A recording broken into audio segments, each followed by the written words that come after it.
Millions of Americans are preparing to travel across the country for the summer driving season. It is the time of year when fuel demand traditionally hits its annual peak. But this year, a conflict in Iran has effectively closed the Strait of Hormuz. That single channel handles a fifth of the world's oil supply, and the shutdown has brought global energy shipments to a dead stop. The global market reacted instantly.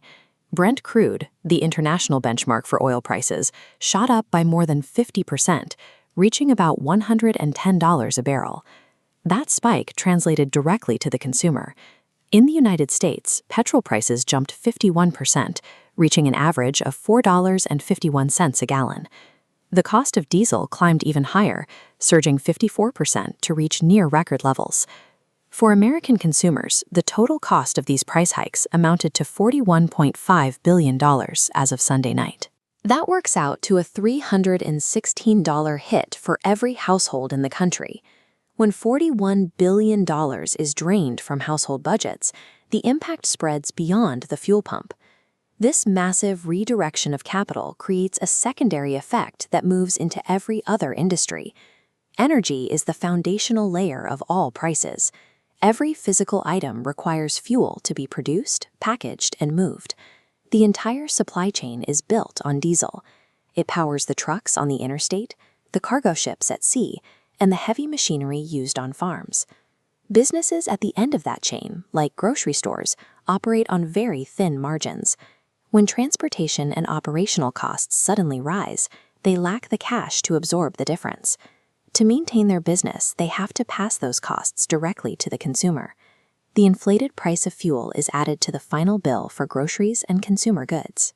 As this graph shows, consumer prices are now rising at their fastest pace in 3 years, moving in sync with wholesale prices.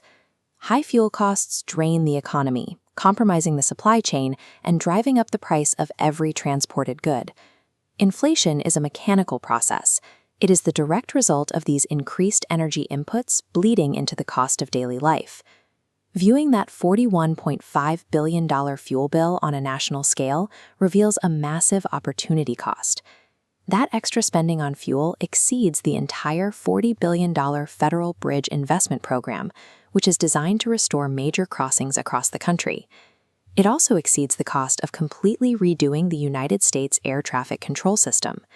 And the fuel outlay is double the amount required to fully fund national electrification and electric vehicle charging programs. These sudden fuel spikes function like a mandatory tax.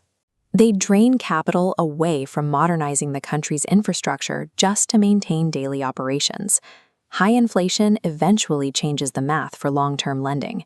Because rising prices erode the future purchasing power of money, investors who buy government debt demand higher interest rates to protect their returns. This pressure forced the US Treasury last week to issue 30-year bonds at a 5% yield. This chart shows how significant that shift is.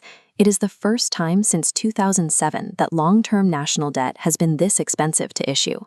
In an attempt to lower these energy costs, the administration has released record volumes of oil from the Strategic Petroleum Reserve. Further emergency measures include easing shipping regulations and proposing a suspension of federal taxes on petrol and diesel. Despite these efforts, and with 58% of voters disapproving of his handling of the cost of living, the president has stated that the domestic inflation will not motivate him to end the war. For the administration, the financial pain of American households is a secondary concern compared to preventing Iran from obtaining a nuclear weapon. Global energy is the master multiplier. When oil stops flowing through a distant street, it reprices everything in America, from a gallon of milk to the interest rate on the national debt.